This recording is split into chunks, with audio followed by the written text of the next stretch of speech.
میں بس ایک دو بات عرض کر کے بلکہ ایک کی بات عرض کر کے سبق سے طور پہ عرض کر کے انشاءاللہ اجازت گرامی قدر حضرات جی اجازت فرماؤ میں ایک بات کر دے گرامی قدر حضرات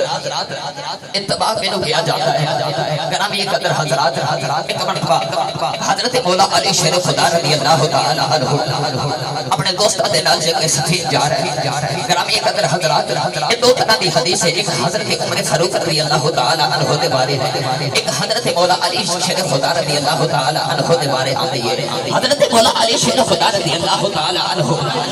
آپ احباب دے نال جا رہے ہیں آپ نے نا ایک درخت نیچوں دی اپنی دستار مبارک کو جب گزر لگے تو دستار مبارک کے ہاتھ رکھیا تو نیما ہو باٹنے کی جگہ رکھنی ہے نیما ہو کے گزرے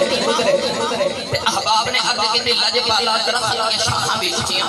قدم مبارک بھی تو بھاٹا